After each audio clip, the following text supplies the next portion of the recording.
Good afternoon and welcome to the Superchargers. Today from Raceway Park just outside of Englishtown, New Jersey. I'm JC Gabriel along with Linda Marshall, and today it's red hot blowers and flamethrowers. That's right, JC. We're going to be seeing the best of the jets, the fastest jet cars in the world. And the field of drivers has an international flavor, plus a woman at the wheel. Now you're going to see two divisions, the jet cars and the funny cars. You'll see the semifinals and then the exciting finals. And weather is a key factor here today. The temperature has already hit the high 90s, and that heat can have a serious impact on these jet engines. All right, I'll be up at the broadcast tower to bring you the action. Linda will be down at the shut-off area, and right now, let's take a look at jet engines. Jet funny cars were originally developed back in the late 1960s. They seat the driver on the left-hand side of the cockpit, with the jet engine tucked in on the passenger side. There's one exception, which has the engine placed directly in the center of the car. It was one of the earlier models. Now, all jets require parachutes, as the braking systems are only workable under 200 miles per hour. The jet dragsters place their engines directly behind the driver, and the spectators find them real hot stuff. All right, we're ready to go as they bring the first pair of our four finalists to the line. And these cars are indeed as fast as they are exotic in appearance. It'll be one run for each of the finalists. Low ET wins it all. And if you've never seen a drag race, let me explain that low ET means elapsed time. The car that covers the 1,320 feet or quarter mile in the least amount of time, regardless of the speed, will be the winner. Now, wedging himself into his machine is 32-year-old Guy Zielinski of Rochester, New York. Zielinski has been racing jet-powered dragsters professionally now for 3.5 years and has even matched raced Don Garlett's top fuel dragster on several occasions. Fortunately, here at Englishtown, after running the quarter mile, these jet drivers will have another quarter mile of outrun area in which to shut down, which should be more than adequate. And as you can see, Guy Zielinski is being strapped in tightly. Now, the reason is that these cars can get away from the driver once in a while, and if he's not strapped in securely, he could get hurt. In the early days of jet racing, 11 men were killed. Of course, back then, the cars were much heavier and less sophisticated. Zielinski's starter motor is now beginning to spin the blades on his J-34 jet. Many fighter planes in the Korean War era used the identical jet engine. It has started using a heavy-duty battery that is mounted in an adjacent truck and serves the race car through an umbilical cord attached to the starter motor. Now, let's take a look over in lane number 1, where we're going to find Craig Arfons and his unique, one-of-a-kind, turbine-powered, wheel-driven machine, capable of doing the traditional burnouts. Craig, of course, is a second-generation Arfons. Now, let's take a look at the national pairings.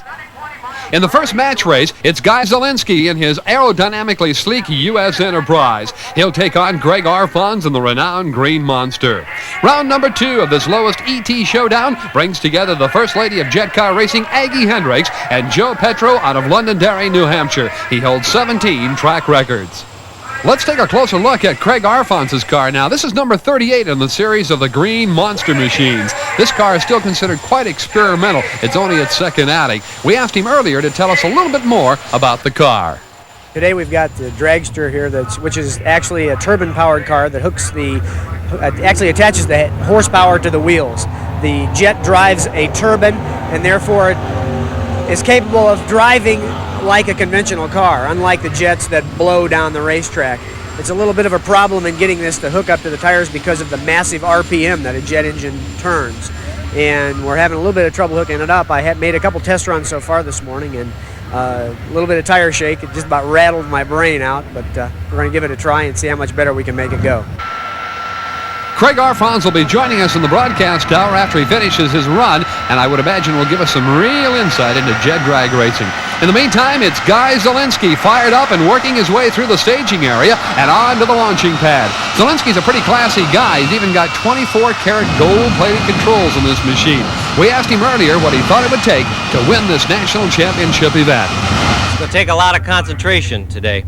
We're going to have to watch the tree, make sure we get a good light coming out, and if we do that, we've got a good chance at maybe winning it today.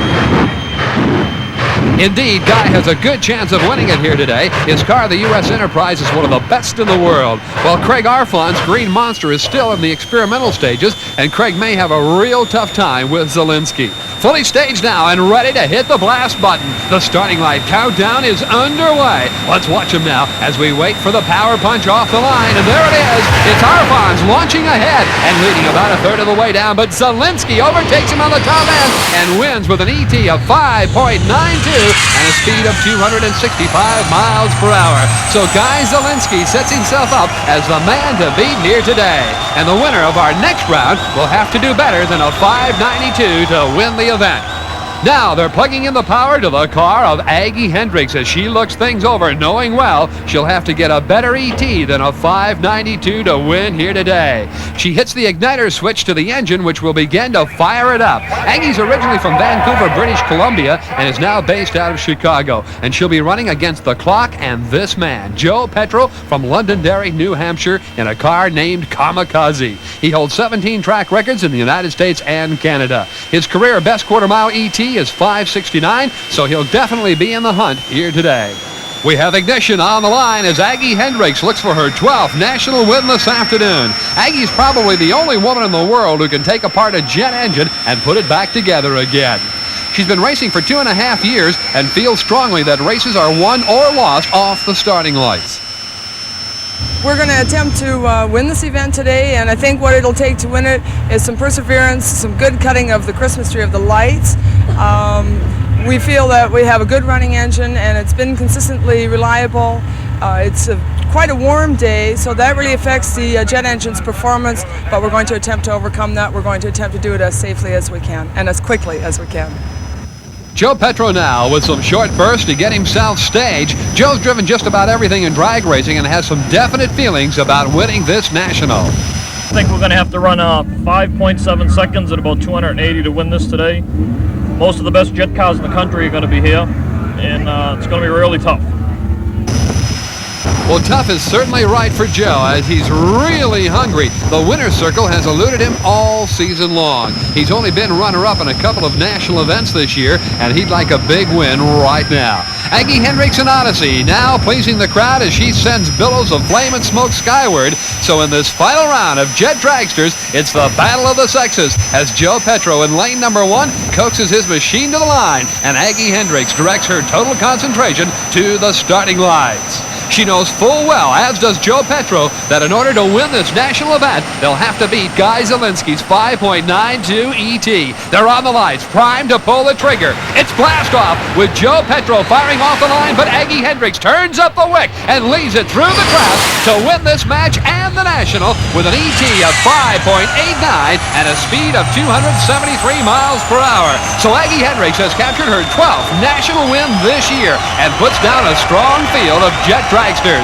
At age 28, she is one of the most successful jet car racers in the world. And incidentally, she was the first woman to be licensed by the National Hot Rod Association to drive these super fast jet dragsters. And Linda Marshall is with her right now. Aggie Hendriks of Chicago is the winner of the Jet Car Nationals, the Jet Dragsters, here today at Raceway Park. Aggie, you had the lowest ET of the day. Yeah, we're very fortunate to have that considering the weather circumstances. The car generally does run pretty quick times, and it's been its usual reliable self today. This is, I believe, your 12th national win, is it not? So far this year. We've been doing real well in national events, and generally, percentage-wise of the races that we run, we probably get about 85%. Aggie Hendriks of Chicago, the winner today at Raceway Park in the Jet Dragster Nationals.